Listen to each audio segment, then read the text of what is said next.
Good afternoon, everybody. My name is Richard Joy, Executive Director at ULI Toronto, and welcome to a very special week-long series that has been organized and curated by the School of Cities, the University at the University of Toronto, and the City Building TMU, the Toronto Metropolitan University. Today's webinar, note, running till 1:45 p.m., will include the first of 4 lunch sessions through till Thursday, introducing the overarching series and kicking off with part 1, The Missing Little, a Renovation Revolution.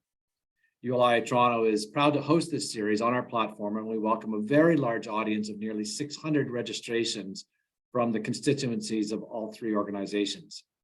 Before we get this, as always, we begin with a land acknowledgement.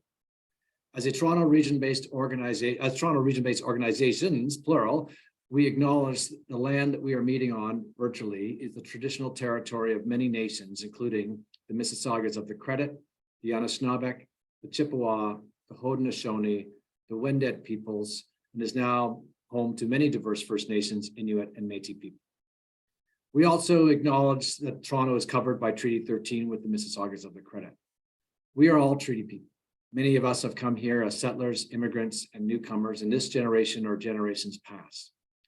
ULI stands in solidarity with Indigenous communities demanding action and accountability for the ongoing legacy of the residential school system.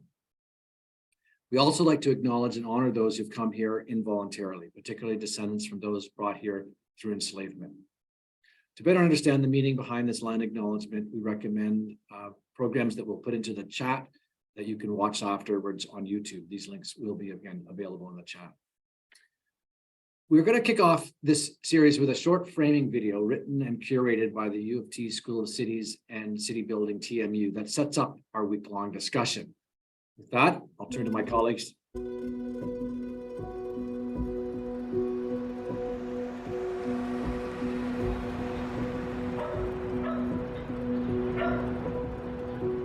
Cities across Canada are looking for smart solutions to our housing affordability crisis. Hiding in plain sight is a generational opportunity to add missing middle housing to our residential neighborhoods as an alternative to condo buildings, or relying on environmentally harmful urban sprawl to provide large family homes. Potentially the fastest, least disruptive, and most cost-effective type of missing middle housing is at the smaller scale, adding 1 or more units to an existing single-family house and its yard. These types of homes are becoming more familiar in our neighborhoods. Garden suites, laneway homes, adding suites within the house, or dividing a house into multiple units. Our residential neighborhoods, made up mostly of single-family houses, occupy the majority of land in our city regions, offering great capacity to add new housing supply quickly to areas where we already have roads, transit, schools and health clinics, many other services and local businesses, and walkable communities. A recent study by the Urban Land Institute estimates that adding 1 unit to 15% of houses in Toronto would be equal to adding at least 100 condo towers. The question is, can this type of housing supply help with affordability and equity? Many municipalities are already rolling out these programs, including Toronto, but early evidence indicates that these programs are not generating affordable housing, but rather homes that are at market rate, great for more housing supply, but not necessarily for affordability. In some cities, where these programs have been in place for a few years now, the uptake by homeowners has been disappointingly low, even at market rate. House conversions and laneway houses are costly, and the process is onerous to navigate. So how can we design better programs and policies to deliver affordable units? For instance, can we reduce the costs of construction with, well, less construction? Instead of completely gutting houses and rebuilding them, can we develop pre-approved plans to add suites to the existing dwelling or replicable backyard homes and scale a renovation revolution? Can we create a municipal one-stop shop that provides everything the homeowner needs, from a local labor pool to innovative financial tools and a barrier-free process? Can the National Housing Strategy help roll out pilot projects in Canadian cities to encourage uptake and test new programs that benefit homeowners while yielding affordable units? Can we ensure that these programs are equitable and truly inclusive? Join the School of Cities, City Building TMU, and ULI Toronto for a 4-part webinar series to explore these and other solutions to create an affordable renovation revolution. Learn more and sign up for the series at affordablemissingmiddle.ca.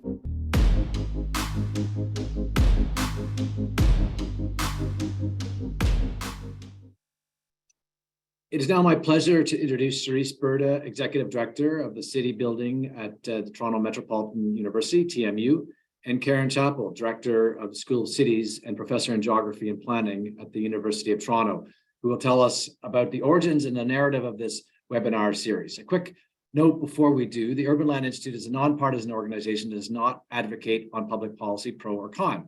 We frequently take a critical look at the public policy landscape in the context of advancing our global mission, which is what this week is all about. With that, I invite Professor Chappell to take over. Thanks so much, Richard, for your introduction and your leadership on this. So I'm here to give the introduction to the series. This grows out of the many years Charisse Berta and I have spent working on missing middle housing. Charisse in the context of the greater Toronto Hamilton area, and myself in California. Both of us saw the missing middle as a way to address the affordable housing crisis. But as implementation has begun, we're seeing that affordability and equity are at the margins. We think they need to be and can be at the center. I also had the experience of seeing a revolution in gentle density progress in California, a story which you'll hear more about in tomorrow's webinar, and also in a book launch we're holding on Thursday for Professor Vineet Mukhija of UCLA. In California, first there was research on accessory dwelling units, then coalition building across public, private, nonprofit sectors, then legislative reforms at the state and municipal level, and then there was implementation. The result was that in the last 3 years, 10% of all new housing construction in California came from accessory dwelling units. Last year, 1 out of 7 building permits was for an accessory dwelling unit. We did, in my research lab, the largest survey that exists of homeowners who built accessory dwelling units with 800 responses, showing that the units built were largely affordable by design, coming in at a median cost of $150,000 in US dollars, and about half were used for long-term rentals at arm's length. But when I arrived in Toronto to direct the School of Cities in 2021, I was excited to see how the implementation was going. After all, the new bylaws for laneway dwellings in Toronto came out at the same time as the California reforms. But 3 years later, we had 50 laneway dwellings in Toronto, many built at over $400,000. Los Angeles is about the same size as Toronto, and it had 10,000 units at much lower cost. Why? That's what we're here to work on together. There's been an assumption that constructing missing middle housing will lead to affordability, but it's not really that simple. To get affordable missing middle, we need real scale. There's a risk that if we can't scale up like California did, we'll just be adding boutique units in a few places and actually increasing land prices. We'll need to build up the industry to get that scale. And to guarantee affordability, we'll need public sector action as well. In this webinar series, we'll present a menu of ideas to move that action forward. So affordability and equity. Many of our neighborhoods, both the older neighborhoods shown here on the left and our new suburbs, are exclusive. They're affordable only to high-income families who've been here for a long time. We're working on reforming our zoning bylaws, both at the provincial level and many Ontario municipalities. to make sure that buildings like the one on the right are legal to build in these areas. But fixing the zoning is not enough. A building like this will be market rate. That helps provide new supply, but it doesn't fix the exclusion problem. So we need deliberate fixes that aim for affordability and equity. Next slide. The opportunity is tremendous. Our low-rise residential neighborhoods in Toronto and all over Canada, the so-called Yellow Belt, are an untapped resource. We could produce hundreds of thousands of new homes. Like California, 10% or more of the new supply needed in our existing neighborhoods. Next slide. And adding neighborhoods to existing houses and yards, building onto an existing home, is a much less carbon intensive way to deliver new housing done effectively, which we'll talk about later in this webinar today. It can also yield greater affordability. Next slide. Instead of urban sprawl, we can add homes throughout our cities and suburbs in locations that already have roads and schools, already have services, and already have the infrastructure that residents need. This is not just good for the climate, but also saves costs for municipalities. Much of this can be in already transit-friendly and walkable neighborhoods to reduce reliance on driving, saving costs for households and reducing greenhouse gas emissions, and supporting local businesses, which in turn provide walkable amenities to the new residents. Next slide. While condo towers are part of our landscape and provide needed housing supply, the small, mostly one-bedroom units are often expensive, and they don't work for our diverse family types and diverse affordability needs in Ontario. In other words, there's a mismatch between what we're building and what we need. And these towers take years to build. It would actually be faster to scale hundreds of missing middle homes throughout our urban fabric. Next slide. We have examples of this from the past. If we can figure out how to add units to single-family homes quickly and cost-effectively, we could indeed scale up a renovation revolution. But we need to do so much more than just end exclusionary zoning. So much more is needed to first ensure a proportion of these missing middle homes are affordable or below market rate. And second, to actually inspire uptake like we've seen in California. So this webinar is the beginning, an exploration of a how to put affordability and equity into the missing middle. Next slide. To be clear, our series is focusing on what we're actually calling the missing little, a term coined by Professor Michael Piper, who you'll hear from in a moment. Essentially, what can take place inside a single family house or on its own parcel of land. This small scale is a great opportunity to add units cost effectively and quickly. And if we can get it right, there's great potential to scale. This calls for what Professor Piper calls the citizen developer, a mom and pop approach. Next slide. Before we get into the details of the series, I want to thank the advisors who supported Charisse and myself on this series. We also had a great deal of input from many others, including staff and students at the School Cities, City Building TMU, and the ULI, for which we are very grateful. We don't expect to produce all the answers in this webinar series, but our panels of experts will start us off with many questions and ideas to consider and explore going forward.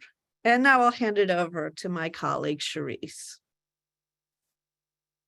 Thanks, Karen. I'm just going to quickly walk us through the narrative of the series and how the four panels fit together to get us closer to the affordable missing middle renovation revolution. So to be clear, I want to make sure that, we're not suggesting in this series or in the work that we're doing that we're precluding market rate missing middle or any price point. We need all of this type of supply as we can get.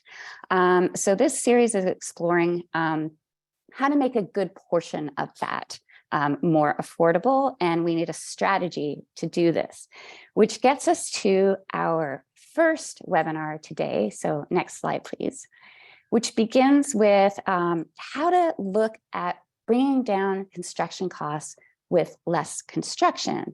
Often we see house conversions where we completely gut a house and then build it back up again into 2 or 3 units, and that can be very costly, and then that requires charging market rate. So the question for today's panel is, can we design and build a more affordable blueprint to add units?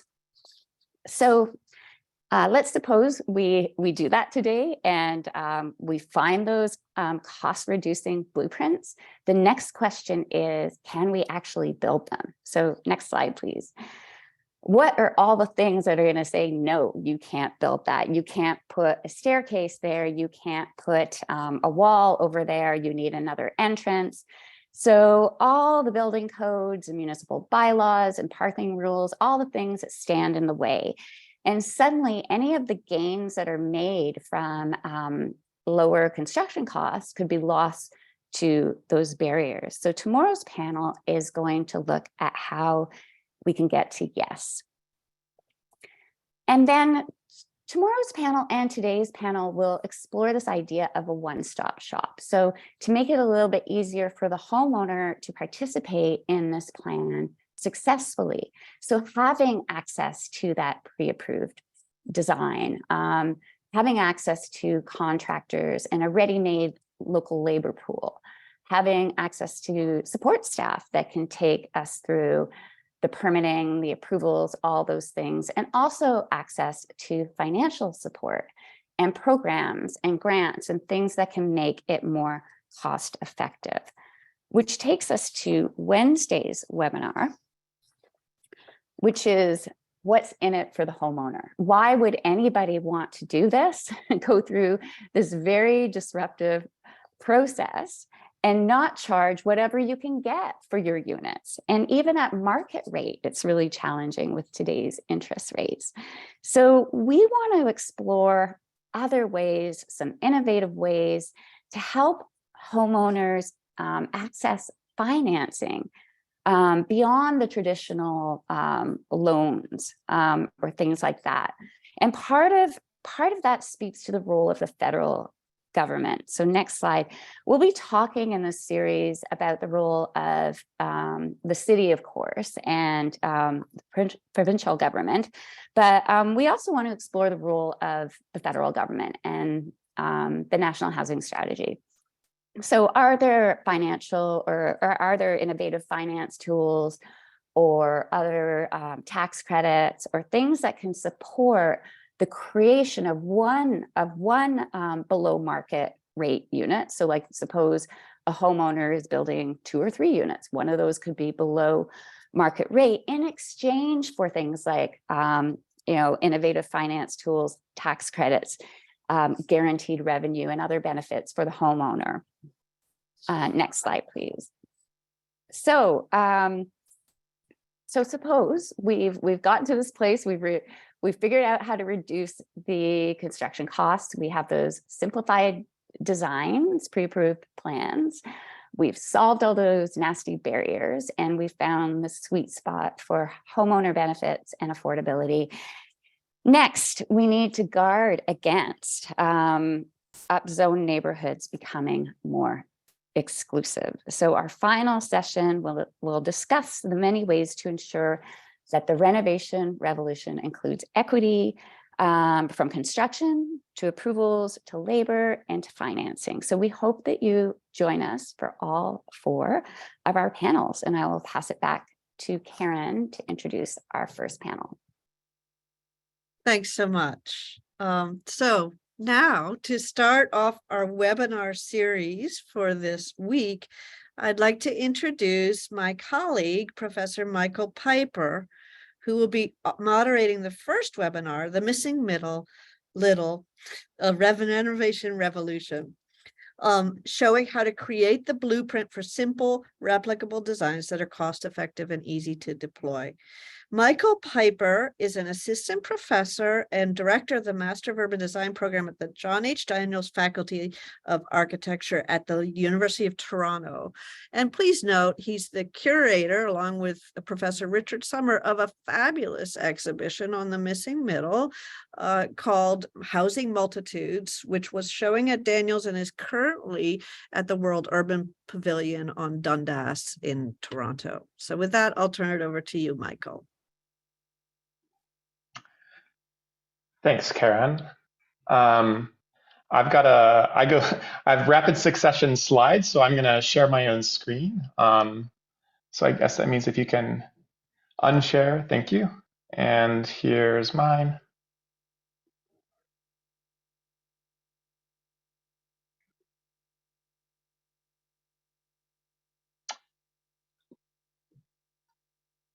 Okay. So thank you, Karen.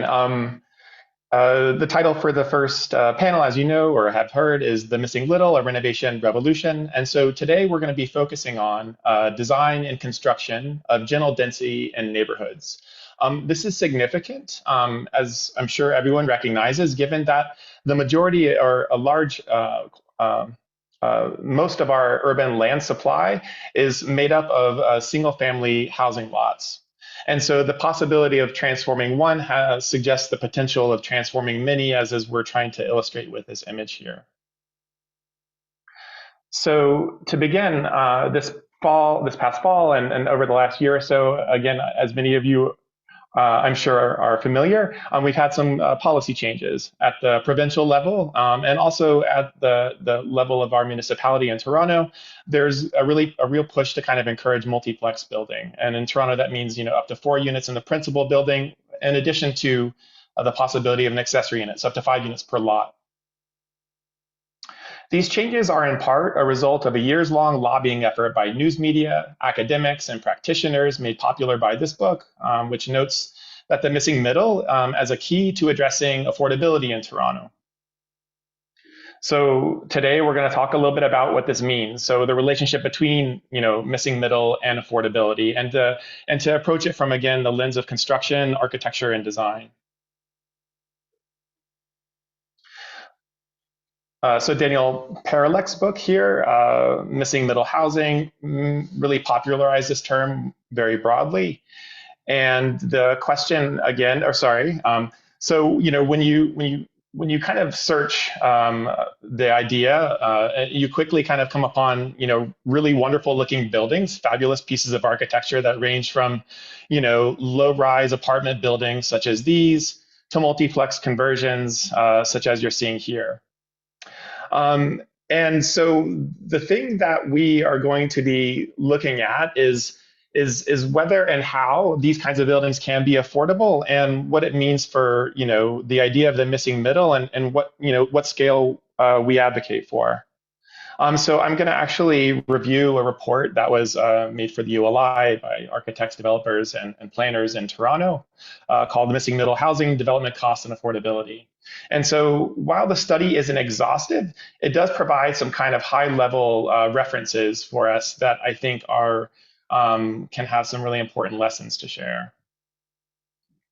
So the report compares 4 different project types at different scales. So it basically does a pricing, it does a pro forma and therefore pricing for units for buildings that range from 28 units down to 3. And so I'll just quickly go through each one. Starting at the 28 unit, replacing 2 lots, coming in at $700 to $8 a square foot. And if you'll note here, the cost or the rents required to make a viable project. And then they're calculating affordable rents here based on a median income for the neighborhood around that building. And so that's how affordability is being defined here. Of course, it's much more broad than that, but as a reference. The next project is a demolition of a single house and converting it to a total of 10 units. It's a wider lot. And you're seeing here again, the cost of coming in about $610 per square foot. Here, a smaller lot, single family home being demolished, converted to a multiplex at $465. And then here, the renovation or conversion of an existing single family building to a 3-unit multiplex coming at 365. So the cost here being significantly lower. And this is the only one, as is noted in the report, that begins to approach what they're defining as affordability. And so there's a couple of, and as mentioned, this isn't an exhaustive study. That there would need to be, I think, a much more kind of thorough and expansive apples to apples comparison across many more projects to really draw firmly these conclusions. But I think this provides some really important kind of high level knowledge that many of us, I think, are familiar with who work at this scale. So one is we're seeing that economies of scale don't seem to be working here. So larger buildings seem to cost much more than smaller ones. And two, comparing kind of a 3-unit new building to a 3-unit renovation, it also appears that the renovation is perhaps lower cost. And as has been mentioned earlier, there's also the potential and a kind of reality of this that renovations don't tend to demolish and send a lot of embodied carbon in the form of wood and other materials into landfills. And so the value of renovating is on one hand its potential to be more cost effective, but also for the fact that it's more environmentally sustainable. So in pursuit of an affordable and less carbon intensive form of missing middle development, it is helpful to add some nuance to this diagram. This was shared earlier by Karen and Charisse. And so this is the idea of the missing little. So as you can see at the kind of far left end of the missing middle spectrum, you find duplexes and triplexes. And we've kind of squeezed in a whole new range. And again, I wouldn't call these new, of course. They're things people have been doing for a long time, but kind of arguing that they should be a part of this discussion as well. So the missing little is light touch density, prioritizing cost-effective renovations and additions to yield dignified forms of housing. And I'll share a set of projects by actually my co-panelist, who will be speaking in a discussion after the presentation in a second to kind of illustrate what some of these things look like. So first, Space by Rohan. Rohan Walters has an amazing kind of array of projects that he's done through his business Spaces by Rohan.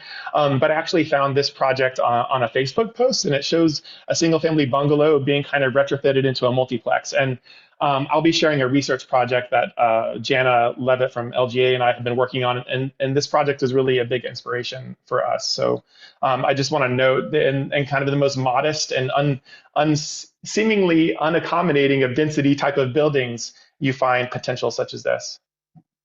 This is actually my first floor of a townhome I purchased recently with help from my in-laws, who you see pictured here. So this is a kind of scale of interior renovation where you take an interior space and convert it to an additional unit.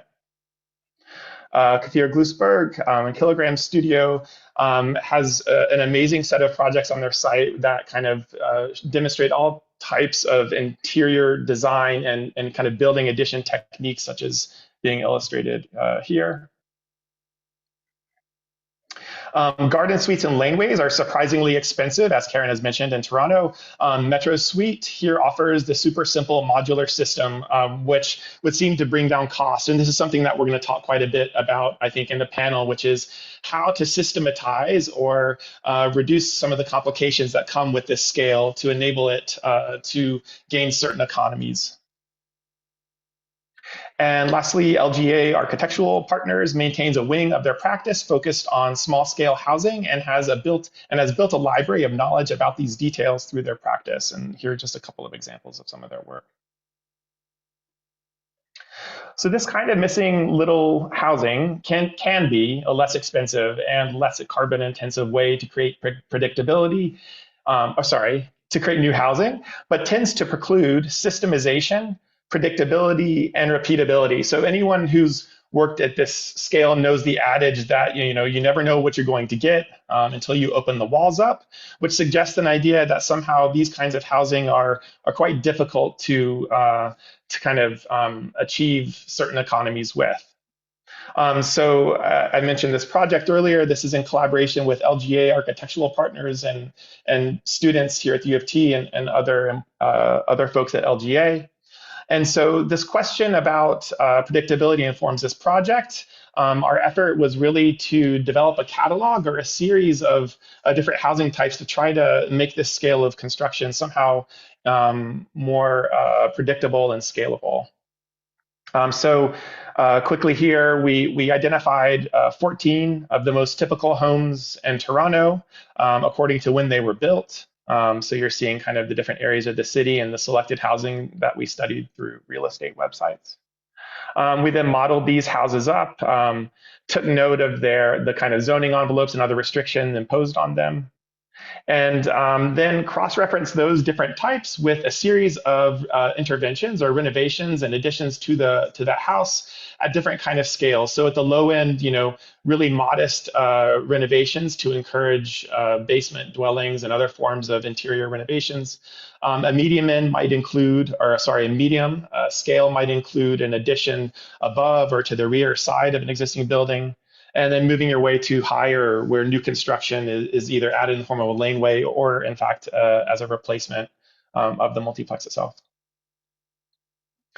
And so, here again is that kind of range. You see the different building types and different scales of renovation. I won't go into too much detail. There's a ton of plans on our site. I will invite you all to check them out, but perhaps we'll just offer a quick illustration of a couple. So as mentioned, Rohan Walter's project for renovation of a bungalow was a big inspiration. So here's our version of that, where we take the bungalow, make an addition, add a garden suite, and convert what was a 1-unit building to a 5-unit, 9-bedroom building, including the basement suites. And then importantly is how these things feel and look in their context. So an image of what was and what is proposed. And one more example, this is a building we call the snout home. The garage is kind of like a pig snout on the front of the building, so it appears to us. And so we took this and other buildings such as this that have this kind of forward garage as an example or an opportunity to add a kind of unit to the front. And so you go from kind of a 1-unit building again to a 5-unit building with 9 beds, going on the street from something like this to something more like that. And again, an argument is that here you're starting to see a bit more multiplicity in terms of the occupants and of the house as well. We the panel got together and kind of identified a bunch of topics. I'm not going to kind of leave this up for us and maybe try to encourage a little bit more free-flowing conversation, but these are some of the issues that we identified and that we're going to talk about a little bit today. So I'm going to stop sharing and allow us to, I guess, reintroduce our panelists.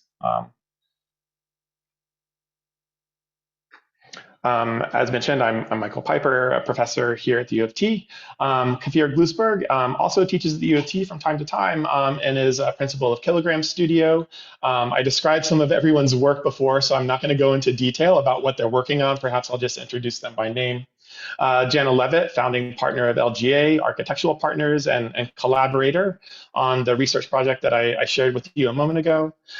Jacob Soffer, who is CEO of Metro Suite. So if you'll remember the kind of modular garden suite and laneway suite type buildings that you saw earlier. And Rohan Walters, who I introduced first, again, who has a practice working at this scale and whose Facebook post I found to be fascinating. So that's us.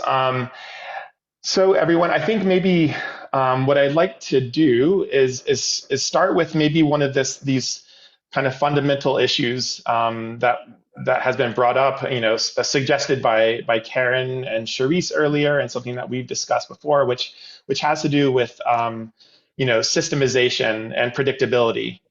So if renovations are kind of difficult to make predictable, how can we imagine ways that they could be? What are kind of ideas and techniques that we might explore to enable these to be somehow more systematically created?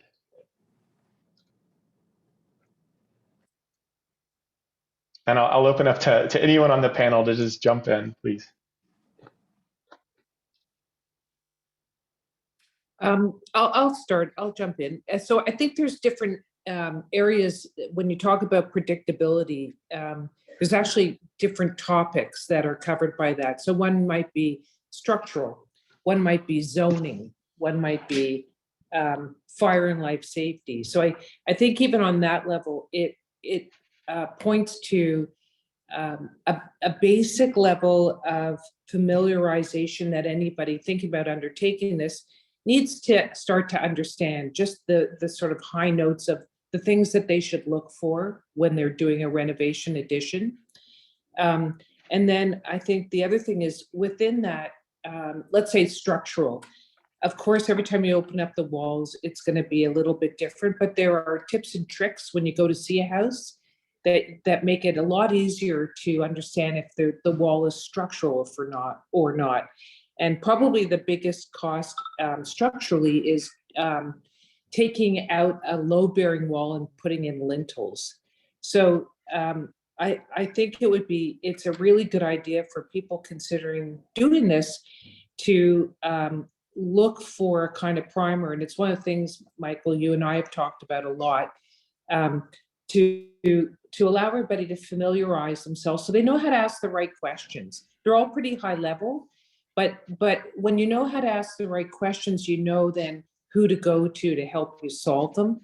A lot of them are not rocket science, and it's really just a matter of being a little systematic when you're thinking about the process. So we're gonna actually speak a bit about approvals in a second, but I wonder if Rohan, Jacob, or Kafir, if you have any thoughts about the design and the building process for this scale. And perhaps I might actually direct it. Oh, sorry. Go ahead, Rohan, please. I do. So the motivation is to get more housing. So a question would be, why would a homeowner want to introduce another person into either a rental situation or a shared ownership situation? That's one. Can they afford to do so? Do they understand the process?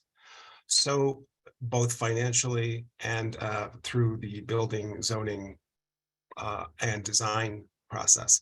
So that it would be nice to have a place for people to go through those issues that isn't on necessarily the city website, but so it was kind of a educational private website, so that they can actually have links to people who will do the work, both design wise, building wise, and financing wise, and insuring wise, because these are also things that have an incredible effect on whether or not you can afford this project, to allow people to grow their home, grow those opportunities. I'll stop there. I might just jump in, Michael, if that's all right. I think if you look at housing from a perspective of a product, so certain subsystems within a renovation context, or even modular garden suites, and you sort of look to productize housing, it kind of makes a very interesting, it opens up a very interesting opportunity to say, okay, we have potentially a library of different renovation templates that we could use, or different modular garden suites. And these are products that can be curated, curated to different environments, different municipality zoning bylaws, and different individual needs. And so when you have this product of perhaps pre-designed garden suites or laneway suites or any renovations, you can then work with various stakeholders in the government, for example, which plays a very important role to increase, to allow for pre-approval and pre-designed building permit processes. And they do this really well. And say, one of the hosts had mentioned California. San Jose is a great example. They have a one-day ADU pre-designed application portal where homeowners or citizen developers can actually go and apply in one day. And that dramatically reduces the time to market. And that reduction in time can actually leave a tremendous amount of cost savings to homeowners, which can help housing become more equitable and accessible. I mean, that point, I started with this question actually, Jacob, specifically for the fact that you're kind of working, in this kind of realm of trying to systematize some of these things through kind of garden suite creation. And so what's interesting, is to think about how that does transfer to renovations. Because when you have a ground up building, it's easy to have pre-approved templates. But what that means in the context of a renovation, where even subtle changes in inches and dimensions, such as inches or a foot or so, can really throw a template out the window, so to speak. So I think it's a real challenge to think about this sort of thing through renovations, but perhaps a really great opportunity too. Kafir, being someone who does lots of interiors, I wonder if you have any thoughts about this specifically. Don't want to put you on the spot, but it'd be great to hear from you about this topic. Well, I think this is almost marrying two elements. Janab talked about the idea of the separate systems in every building. And I think as designers, we're always thinking, working almost system by system. I'm going to look at the mechanical, I'm going to look at the finishes one step at a time.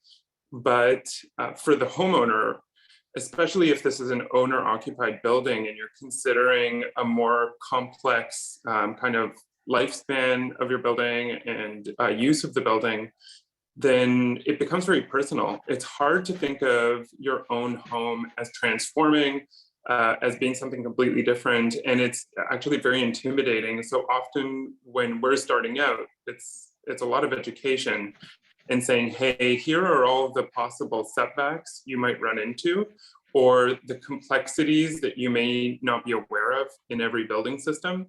And then balancing that by saying, here's how wonderful this can be.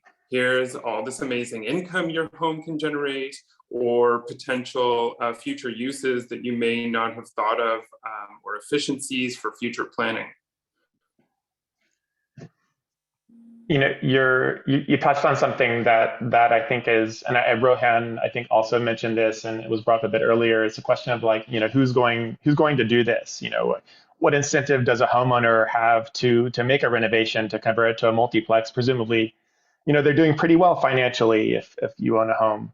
So, I mean, Jenna, we had talked a bit about this idea of the citizen developer, someone, who perhaps is trying to get into the market, either partnering with others or someone who's looking to downsize. But essentially, that kind of financial pressure is a key kind of touch point for this. Like, you're really only going to do this if you need to kind of generate extra income for your mortgage, that sort of thing. And it speaks a little bit to a point that Rohan had mentioned in our previous discussion about, designers having skin in the game, so to speak, which is, having experience, being a part of the risk somehow in a project and how that informs design thinking. So I don't know, I'd love to hear your all of your thoughts on this idea of, who builds it and how we as designers can be maybe more empathetic with cost as we're approaching this scale. I think one of the things I want to pick up on is who's building it. And I think maybe the previous generation that owned houses were in good shape, like they didn't need to do it to generate extra income. But I don't actually think that's the case anymore. I think there's many people who are homeowners that consolidated everything possible to purchase a house with the express idea of being able to rent out a lot of it to generate income. And that has to do, lots of reasons, but the net result is very expensive to get into the market. And I think the other side of that now is senior citizens who want to downsize, and for whom, again, they don't actually have, because of the cost of the alternates, have no choice but to stay in their house and leverage their house in some way, because just by taking out a second mortgage, it's not going to allow them to move somewhere else and live well. So it seems for that category, it's either you sell your house in Toronto where real estate prices are really high, and move to a very small town. But then you're having an incredible lifestyle change, and moving away from family and friends and hospitals, that kind of thing, at a time where it's not really great.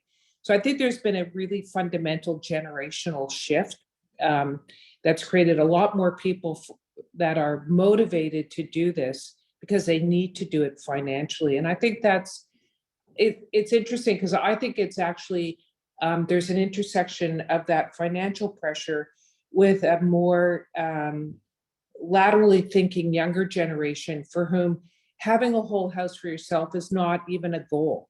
They're not hung up on having ownership of the entire house. They want real estate ownership for all the reasons that are very, that I think we understand and aren't different. But if they had a floor in a house and it was really well done and they felt really comfortable in it, I don't think there would be the same prohibition about that there again would have been in the previous generation. So to follow up on Jana's point, the aging demographic for our country, I believe, there's going to be over 65, approximately 25 to 33%. Part of that too is there's a mental health factor, I'm going to say, for loneliness. We don't want to put them into we don't want to go into the old age homes, so to speak. So there's a motivation to share the real estate or site wealth, which is opportunity. And what's nice about what Jacob is doing, and what's easy to employ, is the systemization of the garden suites, ADUs. And that is, so I'm looking at a both and situation where, a lot of our real estate on our homes in the yellow belt have the room to do both, right? So there's multiple strategies. So it's just getting people comfortable to know what they can do. And that's a little bit of marketing. Well, that's a lot of marketing and education, because the opportunities are there. Then linking that with good contractors or good builders, and I'm going to also introduce, I worked on a few things that were, in the neighborhood of 500 square feet for either additional units, ADUs, et cetera, et cetera. And, things about insurers and financiers are reticent or hesitant to finance these things. So they either charge more or they refuse to take it on. Further, with regard to ADUs more specifically, and maybe I'm going to be a little advanced here, but we charge HST on our ADUs, right? Which means that's the property tax estimate on how much these things would be worth in the real world. That's a huge addition. That's 13% of approximately anything from $300,000 to $500,000, $600,000. So I'm putting these things in that people don't, that affect people's thinking on whether or not they can do it, regardless of age. And that's where education and marketing comes in, I'll mention briefly that I was at this conference this Saturday, this group called GoCo. They kind of are co-development facilitators, so co-purchasing facilitators. And it was really interesting because a lot of these kind of ideas come up, and question of what makes up a family, what composes a home if it's being occupied in this way. So Kafir, I know there's some thoughts that you have about, this idea of, what a family is, multi-generational versus multiplex. So I don't know if you want to share on that.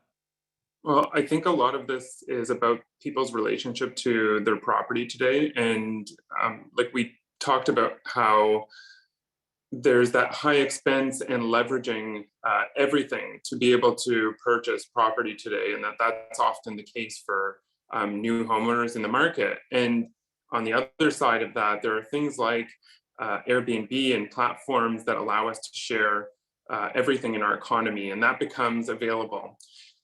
As soon as you start having that option, you may be able to use your home in many different ways. And Toronto bylaws allow us to use our own personal space for generating income. So how do you start thinking about your home differently in that case? Well, I think for starters, people who are purchasing a home may be entering the market a lot later than people would have decades ago.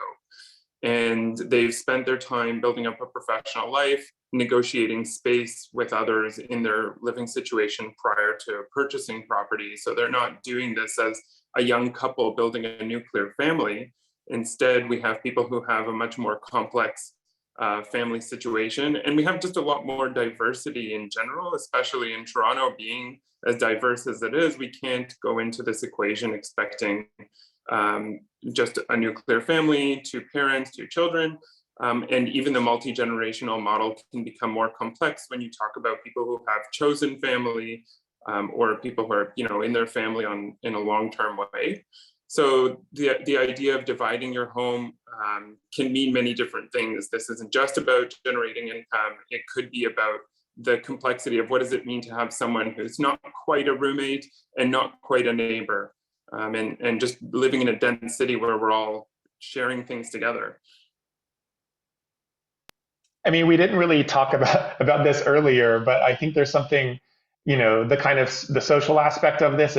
Rohan had brought it up. Kathir has just actually, and before maybe shifting gears though, please, Jacob, hop in. Thanks. Thank you, Michael. I actually just wanted to build on Kafir's point. It's really interesting, actually, this whole conversation about the missing middle. It kind of, it looks as though Toronto is moving towards where other world-class cities are already established. So you look at Barcelona or Tokyo. These are very dense, well laid out, walkable cities. And I think that these conversations that we're having, especially about systematizing renovations and ADU building, it's very important, and it's to lead us potentially into our next subject, compared to potentially sprawl, which may be environmentally harmful. It's a very interesting way to shift Toronto into the future with other world-class cities. Thank you. Absolutely. I wonder, this is a slight shift, but I wonder if we can bring some of this discussion again to like design and building, thinking about households, family dynamics, the change, how households change over time, and the fact that, you might have 4 people, 2 kids and 2 parents living here today, but in a couple of years, the kids move out, and then what do you do? Or, maybe your in-laws move in, or your uncle, moves in, or something like this, or maybe you need to rent out part of the house, or, I wonder if we can speak about that need for flexibility. And I've heard other folks discuss this, and so I think it's an interesting kind of thing that we wrestle with when we're working at this scale. If I can jump in, you mentioned GoCo and Leslie Gaynor, terrific individual in the city, great initiative. And also with relation to co-ownership or shared space, Van City, Vancouver is a credit union, Van City Credit Union, has templates literally for shared living or co-ownership. And when I say templates, with regard to specifically, again, if you have a multi-family, you can have multi-generational, different sizes, of course, and how they live together. So it's basically a governance structure, various ones. So how people live together, and if possible, how they own together. And so, rather than reinventing the wheel, Van City has done an amazing job of articulating it in documents, readily accessible, and also financial structures to help people then employ that to give to their designer or architect to then refine what it could be. you know? So I just want to put that out there, and that it also applies to ADUs as well. I'd like to follow up on that. I think just in light of your last question, Michael, I think one of the values of hiring an architect to work with you on this process is the fact that what we all do is we don't just address the goals that you have for today. We actually investigate what your long-term goals are. And so that we actually work with you by prompting or triggering those kinds of response, like, do you have parents that live out of town? That you're going to need to accommodate? Are you thinking of having kids? Do you think, is this, a house you want to live in for the next 40 years? Or is this just a springboard to the next house? So in answering all those questions, we can then design the best layouts of the house. And the cost of hiring an architect to do that is very small than having to undo things later on when you find out, oh, that staircase is in absolutely the wrong place. And in order to stay here, I've got to rebuild that, or darn, I should have put that addition on first in order to make the new addition work really well. So I think there's a part of demystifying what architects and designers do that assist in this long-term strategic thinking that also then is related fundamentally to the cost of the work, not only now, but in the future. So you can actually sort of build out a long-term trajectory that you're not stuck to, but it's at least one roadmap with real costs, so that, again, you're not undoing things down the road to change the house up. And we've talked a bit about this is, I think, a really fascinating thing to think about from the perspective of design, because you're not kind of designing a fixed thing. You're participating with a client or a kind of buyer group to imagine a kind of process of change, which I think is like a really interesting idea that you're actually thinking through time. Kafir.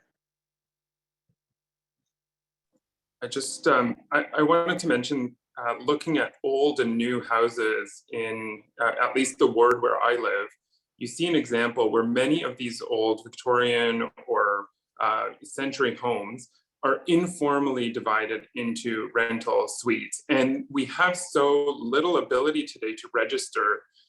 It's something that wouldn't come up in a census, for example, how these houses are actually being used. So a lot of that creative development has already taken place, and we might be able to learn something from that. But I think today there's this opposite direction where, because of rising real estate costs, the population in our ward at least has gone down recently. And a lot of these homes are either being demolished or converted into single family houses that may not be designed with the same vision or spirit to be able to be flexible in the future.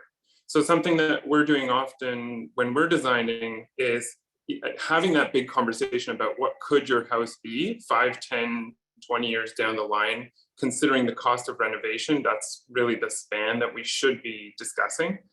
And then if you think of something like the vestibule when you enter the house, like that might be something that you design with it being fixed in mind. We live in a cold climate, that's going to change, but not that much. And we need to have that vestibule there, whether this is going to be 3 apartments or something with a rental or not. So that those types of things, like the staircase, like the vestibule, those may be modules that we consider being a 20-year element, whereas having a wall or a partition in one place or another may be a 5 or 10-year component. Absolutely. Jacob, please. I just wanted to add on to Kafir's great point. Again, going back to other precedent or comparable cities, if you look at, say, Greece, one of the big trends that's been happening, or places in China, is that property values have gotten so high, or land is so scarce, where you have multiple generations of family actually living within the same property, which would be in the form of potentially a multiplex, which we might see pass in March. So I think that this movement towards densifying on property you already own could be a great enabler for having multiple generations cohabitate. Go ahead, go ahead. There is a necessity that I'm finding that I've known for and I've been dealing with and been designing for years is as our population ages, that many of my colleagues and myself have been engaged in altering the home to be more barrier free for the original owner who wants to stay in. And that's a large, well-heeled population, and it's growing. So on Jana's point, tag on to Jana's point, it is a great opportunity for people who are going to, if they want to stay in the same home and in the same neighborhood, to take that opportunity when they have to adjust the physical layout of the home as they age, should they want to stay in place, to hire a good architect or designer to then facilitate other options. And that's where marketing and education comes in. Again, to Kafir's point, you know, you're often doing a lot of, I don't want to sound teaching, you know, informing, illustrating in the first few meetings, because there's just a knowingness until they're forced to make the adjustment. So I want to put that out there as well. So I want to mention to our guests too, some of you have been submitting questions. Please continue to do so. We are going to have a Q&A at the end of this brief discussion. So I just want to let everyone know we're going to get to your questions. Also, I'm pretty sure you can vote on some of these questions if you're interested in something someone else has asked to kind of get it bumped up, I think. So just want to invite everyone to engage in that and to let everyone know we'll be getting to this discussion soon. Sorry to kind of interrupt that flow, though, everyone. I do want to pick that back up, because something that that I think is quite interesting, and I think we've been touching on it in various ways, is the kind of relationship between one's ability to pay for a renovation and their status as a resident in the house. So, you know, as an occupant, you can move in on day one. You can perhaps, and Jenna mentioned a bit about this earlier too.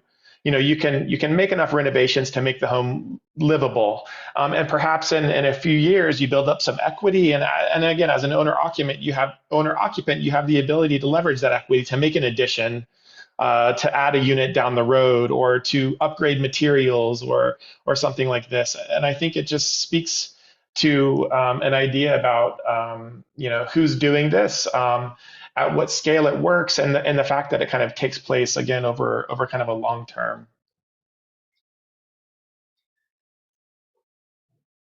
That wasn't so much a question. I'll see if I can find a good one, or please everyone jump in anytime. Yeah, please, Jacob.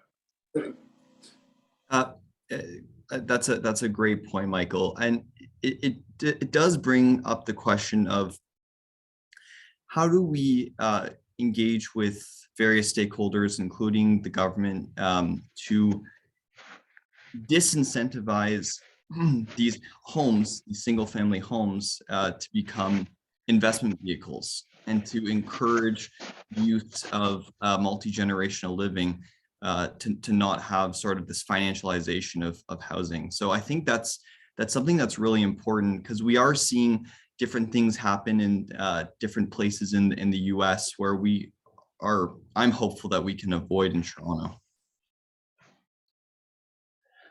I'm glad you brought it up. Actually, I'd like to see if anyone else has any thoughts about this scale of design and its relationship or susceptibility to speculation. You know, whether certain ways of certain scales of housing are more resistant, or if that's something that has to be kind of thought about larger, at a kind of larger, more systemic scale. I think the single largest barrier to allowing people to do this scale of housing and transforming it is the cost of the real estate. Like, that drives so much. Unless you're going to live there yourself and you can decide or craft a a narrative that's like all the things that we've been talking about today. If you're just a small scale developer, it's very, very difficult based on the cost of the real estate to think about doing significant renovations and not go for the maximum return. I really don't know how you do it unless, I mean, all the newer things that have come about, like no development charges, if they would waive HST, would really help knock down the price. But I can't see anything at the moment that's going to allow people to do that unless you are a not-for-profit whose business model, and this I think could be possible, and it's something to test. If your business, if your mandate is to do scattered housing, so that you buy a huge amount of single-family homes with the express idea of, through aggregating, say, 30 of them or 40 of them, and you could say, I'm going to do, I don't know, 80 kitchens, 80 washrooms, something like that, where you can get scale. Then I think maybe you could do that. And that's also where all the levels of government kick in contributions of different kinds. So I think there's a real opportunity in that market. So not-for-profit, scattered housing, something like that. But I right now, it would escape me how to say a small developer creating truly market rental. I guess it was a bit of a, no, I mean, sorry, it was a bit of a leading question. I mean, part of that ULI report that I shared, earlier, which I thought was just really informative, was showing how difficult it is to kind of profit off of, conversions at this scale, and if your goal, let's say, if there's a requirement somehow by the government to make these units affordable, then what would it take to kind of make that happen or to enable that? So to your points, well taken, Jana. Please, Rohan. So, again, to follow up on Jana's excellent point, I would like to point out that in private investment industry, the real estate investment trust, they're called REITs. They're already doing exactly what Jana said, okay? But it's privatized. So they're buying up homes. They're buying up small buildings. They're buying up buildings. And so but what's interesting about Jana's twist is the introduction of, this is where a government agency or several may get involved to share that wealth and opportunity, right? So it's a good idea. It's already being done in the private sector. Let's just be very clear. And unfortunately, it's going to be run for profit.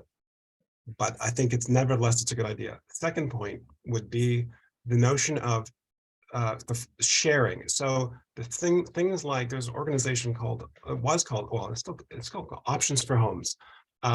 What was by Michael LeBay, who was able to get some form of trust to help people with their first down payment. The things like that.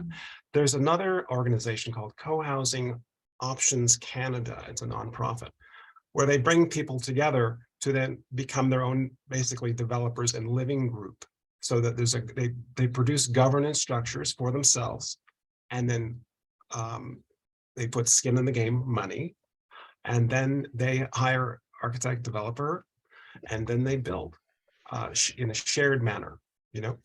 So again, I was triggered by Jana's excellent point. These things can be done. And in a plan of subdivision as well, ADUs can be part of that, and it's not hard to do with the right planning representation and planning lawyer representation. I think the real estate investment trust model, I'm not sure that's going to be a pathway to affordability necessarily. And the system that we're talking about now, and the saved cost of renovation as a form of kind of so-called development, at the end of the day, you're leaving that affordability question up to individual homeowners or what Michael's called citizen developers. So who could that be? I think in a lot of cases, smaller scale construction companies are often well positioned to become some of those kinds of developers. I think a lot of architects or designers have skin in the game, as Rowan said. And individual homeowners, you have that GoCo model with Leslie and Carmel, but the idea that somebody could invest with somebody else and create that more complex so-called family unit or shared housing unit and open up that opportunity for truly affordable housing that's coming from individual homeowners, as opposed to some large organization, as long as it's accessible for them to get through that. I mean, I was going to say, I think, and we're sort of alluding to it, the scale of development or the type of development has everything to do with how our governments incentivize, regulate, or discourage or encourage certain practices. So, I mean, the thing that maybe I'm taking from what Kafir and both Ron and Jen are speaking of here is what might we do through governments to enable certain scales of construction to incentivize folks to do this? Perhaps that isn't offered to for-profit developers, so people that are going to be owner occupiers. Like, is that a way to help this along? And I'm thinking too about some of the earlier point about this idea of approvals, pre-designed plans, pre-approved plans, that sort of thing. You can imagine like one thing that might be offered is kind of systems through which expedited reviews or other types of things are enabled for certain scales of housing creation. So I wonder, this is again a point that kind of Karen had mentioned earlier, and I just want to bring it back up is, what role, again, in regulating design, either through, rules or incentives, can we imagine our governments taking? And I'll say, aside from perhaps just reducing, or eliminating we know development charges are being eliminated across Ontario, but are there other ways we can maybe encourage or systematize this scale through governments?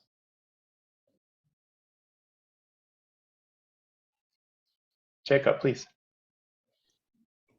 I think I don't have any comments specifically on the designings because I'm surrounded by professionals who outrank me in that regard.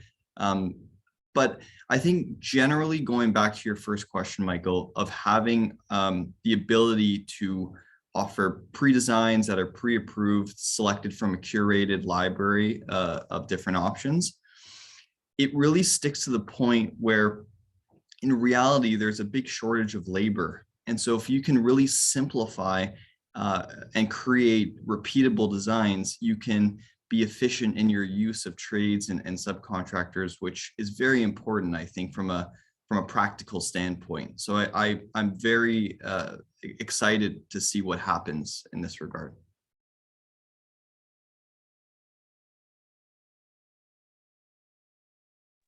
I actually think it would be, I was just talking to a friend this weekend there's a Main Streets rehabilitation since COVID, and she's going to apply for it for her retail business. And they give you, I don't know, X percentage for design fees. I think it'd be really great if there was a kind of relief for certain costs associated with producing this kind of housing. And the reason I thought about design fees is as houses get smaller, the challenge to create good quality housing gets bigger. I'm not saying that every big house is a great house to live in, but you have at least space. When you design it, when you're living in a very small space, every space does, at least double duty. And so there's a real art to designing that so that someone can live there more than long term, because I would use the analogy of bachelors or junior one bedrooms and phenomena in the condo market now. Those are not long-term places to live. They're not even, I would argue, high quality places to live, but they're a place to live initially, and they're sort of affordable. We're talking now about people who may be living on a floor of a Victorian house for 20 years and have to change it as time goes by. and change it affordably. So if you could avail yourself of design services right at the beginning, for all the reasons we've talked about, I think that you would ensure, as long as you pick the right designer or architect to work with, much better long-term housing stock in the market, and also a higher quality of life living in that unit. And one of the things that Michael, you and I worked on a lot in the rehousing is saying the quality of life proposal is not just the built space, but it's the outdoor space. And that's one of the things you get in the conversion of a single family lot to a multiplex lot, is that if you do it properly, everybody gets outdoor space and a front door. And that, to me, is part of the value and opportunity of these small scale conversions. And yet I think a lot of people don't think about that. And I think it's actually really important.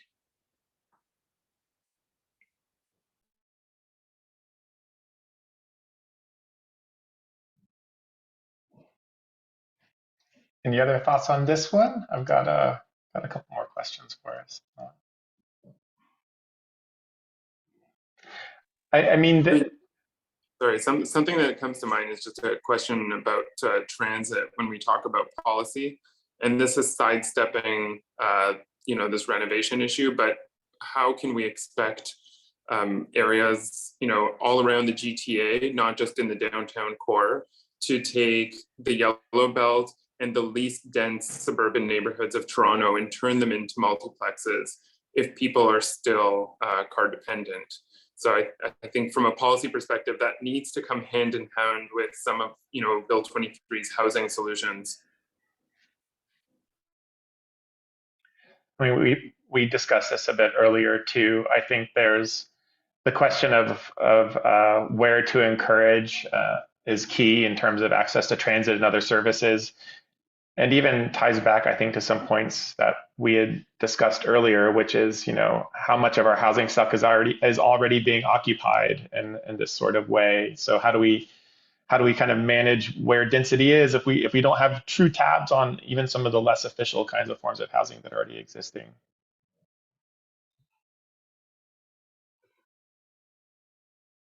Please, go ahead. please. I would like, it's really a hope, because I'm privileged to live in a town that has some of the most creative and talented people in the world, both architecturally, engineering, and finance and law.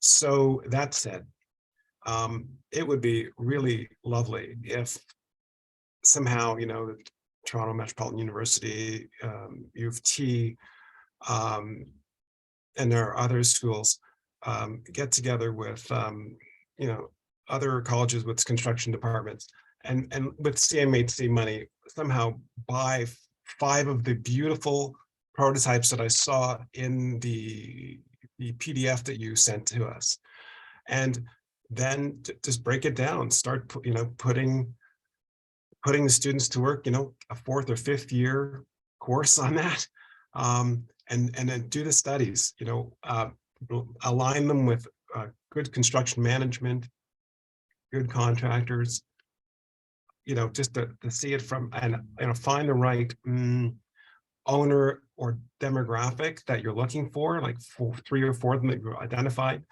And so, and take those properties and use those as a kind of a vehicle to really dig in and produce some interesting information that can be then you put forward, because you've got the academic capital, you've got the architectural capital, you've got the capital, right?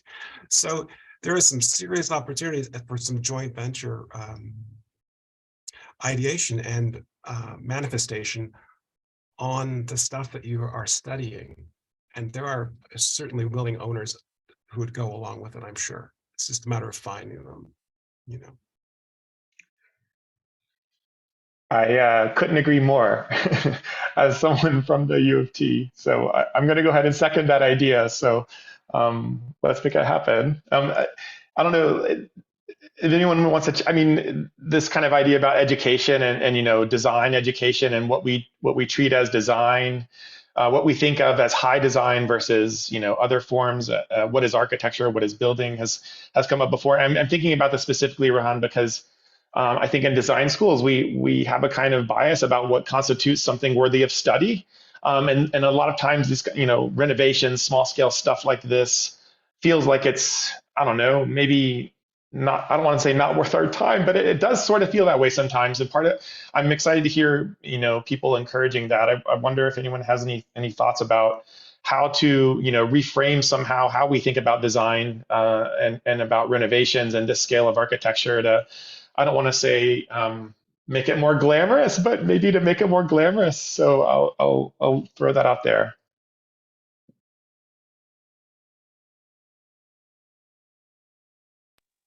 Well, I think it's so interesting with something like what Jacob does with Metro Suite, that here's a solution where you can purchase something like a product, it's brand new, and it might be affordable and meet the requirements. When it comes to renovation, it doesn't always feel like that. And a lot of that is stigma. So if you think about something like many elements of our zoning bylaw today are limitations for design. If you can't have a front door or an entry in a place where you need it in a certain city in Ontario, then you may not be able to meet the requirements of dividing a property and doing that simple renovation, just as one example. And a lot of that has to do with what the streetscape might look like, or preserving a certain idea of a feel or idea of a city that maybe once was. So it's getting used to the idea that our house could look different. It's really going to change our perspective, and then relaying that into our policy. I also think there's the reason I keep talking about the value of good design is because I think there's a mistaken view of architects and designers. I think a good deal of it has to do with what you've been talking about, Michael, but I think there's a really important education piece in telling more consumers and that architecture and design actually can make a difference, and that it's not expensive, that it can save you money, however you have to frame the argument, but it's very true. And that if there was some education around what we all do and the ways in which you can interact with architecture and design, that might make citizen developers more demanding. I think there's also I'm going to leave the education part up to you in terms of the academy, Michael, because you're the only one who does it full time, at least in this jury or this panel. But I do feel that there's, the students I teach, the people in my office feel like it does matter. And I think we need more practitioners communicating that, and some way to let the citizen developers know that it's affordable and it's a valid choice. I mean, one thing that it kind of excites me about, something we've been discussing about in the context of, what is design, what is good design, is this kind of idea of pre-design, or when we're engaged with clients in these early phases and they're kind of mapping out, what's possible, what scenarios they may want to consider. And that role that we play or could play as designers and architects to kind of participate in that discussion. It means that our knowledge is about physical space, but it also means that we need to know a bit about financing, like how are you going to pay for this thing in a certain amount of time? And it means perhaps that we need, as designers, and many practitioners, I think, do know this intuitively, but it's important, therefore, to kind of teach that relationship between how much things cost when we put a pencil to paper, how we're going to pay for it, all that sort of stuff. I find that this isn't something that's sort of external to the process, and can be a kind of really, I want to say, important for us practicing, but also exciting for students to kind of learn about. So I'll mention that as a kind of another kind of piece that we try to encourage or through some of our teaching as well. Kafir, looks like you have a thought, please. Yeah, I just wanted to say, like, we're used to seeing what large scale development looks like and how it functions.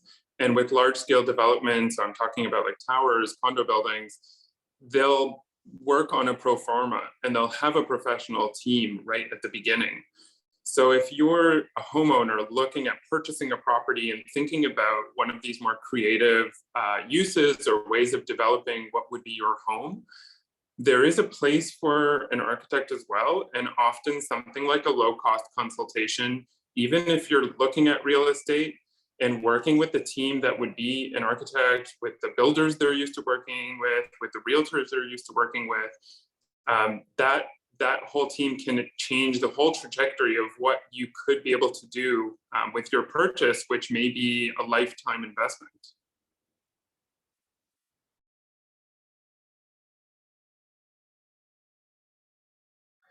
Can I follow up? Please, Rohan. So lifetime investment and Jana's point. So in my world, and this is what Jana brought up earlier, but in our pre-meeting, good design doesn't necessarily need to start at $600 or $1,000 a square foot, right? It can be. It's the quality of thought. So two things. The process is as important and sexy as the goal. If it's taken a long time, in my personal experience, to really understand that and the importance of that. And the result really is good design costs the same as bad design. Good design costs more up front, and the process is much more predictable and much more stable and reliable. Bad design, it's idiosyncratic, it's unpredictable, it's often replicated over and over.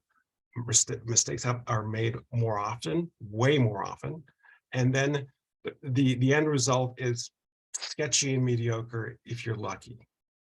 So this is where having knowledge of the various components of construction methodology, design theory, design practice, laws, bylaws, zoning process come into it. And this is the earlier you get in on a game, especially through academia, magic can happen. Magic can happen. Absolutely. I'm looking at our time, and I think I would like to maybe see if anyone has any burning last thoughts, but we are going to open it up soon for questions. So yeah, let me just give you all a chance to bring up anything we might have missed.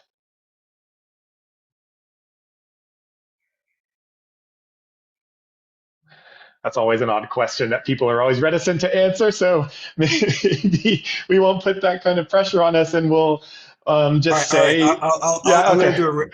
Go for it. Go for it. Because I went to Waterloo, right? I remember one of the most popular. There's two popular departments: was computer engineering and also what was it? The insurers use. They are actuarial science, and some of them some of my roommates, and friends, some of the most trivial things amounted to a lot.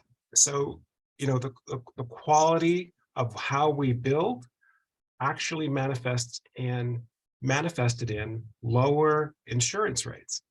And it's like, I didn't know that, I didn't know.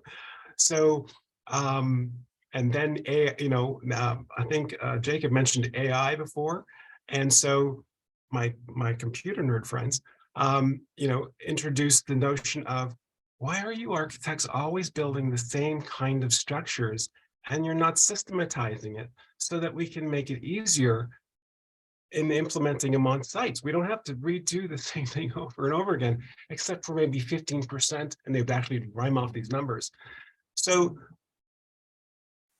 I'm putting that out in the universe. The quality of the little things can actually make a big difference. And so there you go. I think that's a good, I think that's a great point to end on, touching a lot of stuff that we've been sort of getting at all day. So I know Richard has questions for us, so I'll hand it over to Richard with some questions. Thanks, Michael, and thanks, panel. This has been amazing hour. Blew by really quickly, which tells you how much there is to unpack. And of course, a lot of more unpacking is going to happen in the days ahead as we dive into some of the details. And some of the questions, in fact, are going to get explored in greater depth in the coming days. One question just off the top. By the way, you can direct me a little bit, audience. If you vote up these questions, as has been mentioned before, I will try to take the top votes in order. But the top voting question was whether we can get the presentations from the front end, and they will indeed be available. So you'll hear from us, and this recording, in fact, will eventually be made available as well, so that you can watch any part of this in review. The first question kind of ties up to something Rowan was just mentioning about sort of systematizing, but this is the top question. In your professional opinion and personal opinion, what is the feasibility of creating pre-approved standardized multiplex plans to help speed up the approval process at the City of Toronto, and I guess you could, by extension, say any municipality? Who wants to take that one on? I don't know, Rowan, you were speaking to it. Do you want to take the first crack? So the short answer is it's absolutely feasible, absolutely doable. The longer answer is who is going to form the template of analysis? What are the items that will be used to analyze a site? And so that comes with experience, and that's why you hire a good architectural team. Yeah. So that has to be systematized, and it can be. In fact, we have our systems. We just need to make it more ubiquitous, more accessible. And so that's the longer answer, but it is doable. Again, you'll always have the 15-20% outlier of space and volume and site and conditions where you need the real intricacy of an actual player, architect, orchestrator. So that's my answer. Anybody else want to jump in on that? I'd like to. Go ahead, John. I agree 100% with Rohan. I think it's really feasible. I think one method to do that would be to assemble a consultant team of experts. And you almost work like a project manager, I think, where you establish a risk registry and you just move through the issues and you chart where they are in terms of risks to an as of right permit system. And then you can go through those risks. And by doing that, I think you would identify the 10 to 15% that just won't conform. And then you could have the rest that will. And then with that, I think you have to have a very clear process. And there are different models that are out there that are really useful to enact the as of right building permit system. So I think there's a combination of best practices, like a literature review of best practices, assemble a team of, experts with boots on the ground to establish and identify the risks and the protocols. And then finally, I think there's a part that is, again, an education piece, which is managing the expectations of the citizen developer or homeowner who's going to go through this process about what are the guardrails here. You can do this for this scope of work. If you've got this scope of work, you can't do it. And I think it's really important that that gets established at the beginning, because if not, it leads to a great lack of clarity as to what the homeowner or home purchaser can reasonably expect. And that's a pretty big mistake when you're talking about buying a home that's or a house that's a couple $1 million, only to find out you've read the top notes of the as of right process and you find out you can't do it. That's a big challenge. It's not insurmountable, but I think that's when I talk about a risk registry, I think you have to go through all those issues. Okay, Jacob, I know, and Kiefer, you want to come in here, we've got a few more questions and we got a little bit of time, so very quick if you don't mind. Yep, I'll just speak to what's not in a renovation. So obviously a renovation would be the most cost effective and the first choice. But for housing typologies, say in Scarborough with post-war small bungalows that are looking to be converted to say a fourplex, it would be interesting to see how the government could pre-approve or allow for pre-design of modular stacked fourplex home. I think that further enables standardization. For me, this makes me think about what is the zoning bylaw? What is the spirit of applying for building permits for these small buildings, which is intended for homeowners to be able to do on their own in an easy way, and that we can actually graft onto the zoning bylaw, modernize it, make it deal with the parameters of the way that this city was built to create opportunities and make it clear to people what they could and couldn't do. And maybe that is almost like a fast track way to get to a building permit that has a lot less fuss and a lot less waiting time where people are paying for expensive mortgages. Thank you. Now, I know the moderators of the next few days are listening in, so some of these questions they'll be paying attention to unpack in the coming days. But I'm going to read two more questions out, and you can answer one of the two, and this might bring us to the end. One question is: in transit absent communities, we are struggling with a loss of parking spaces that occur from missing middle typologies. Any suggestions for addressing smaller urban spaces and parking challenges? Another question is from Kyle Connect from the city. The panel has alluded to the possibility of co-ownership properties. Is the existing condominium legislation well suited to these small scale missing middle housing models, or is a different ownership structure needed?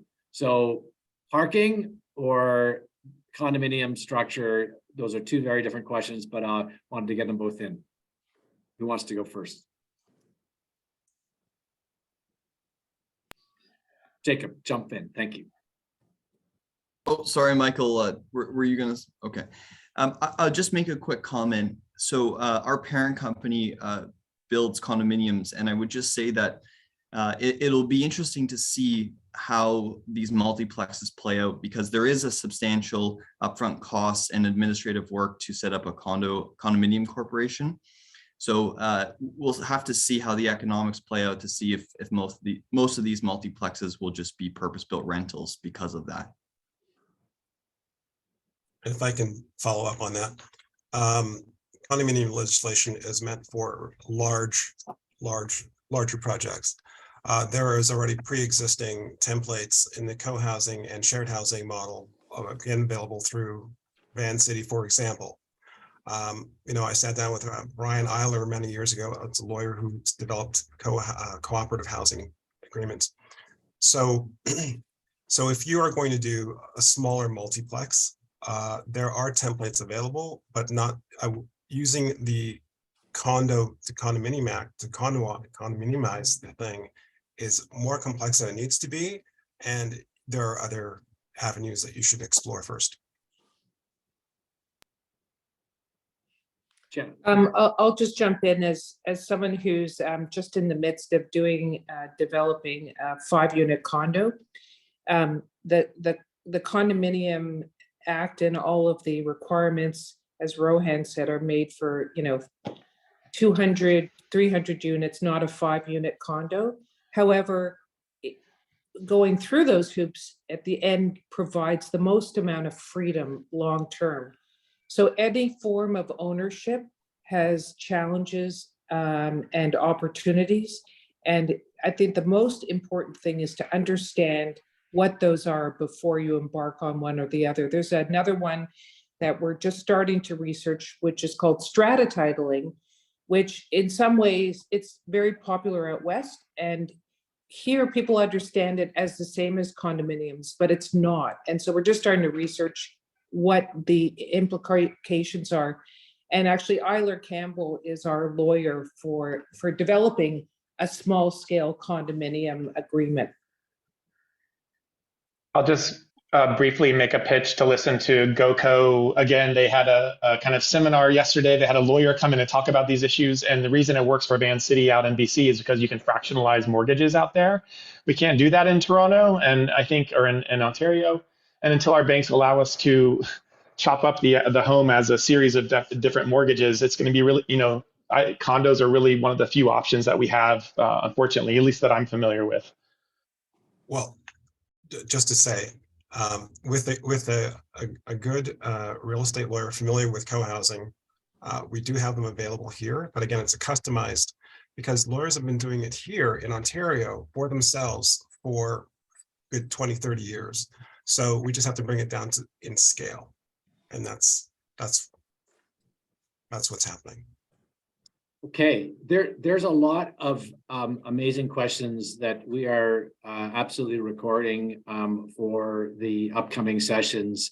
There's a ton of questions I can see that are actually top rated, that are perfectly lined up for tomorrow, including removing some of the barriers and what's in it for homeowners and some of the questions around, I think, this issue of how these things might be structured, and also the concerns around financialization and only making matters worse. I mean, these are all things that this week is designed to take on. So lots more to unpack. I'm going to just ask my colleagues just to throw up the final slides that we can just help you understand what isn't in front of you.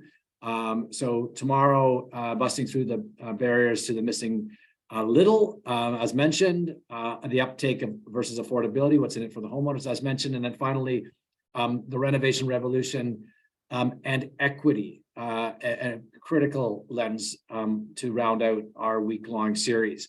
I also want to just, if you can go to the next slide, make note of I think it was mentioned at the top, but there is a special book series or launch or event, I should say, this Thursday. You can see right there, the link just went into the chat.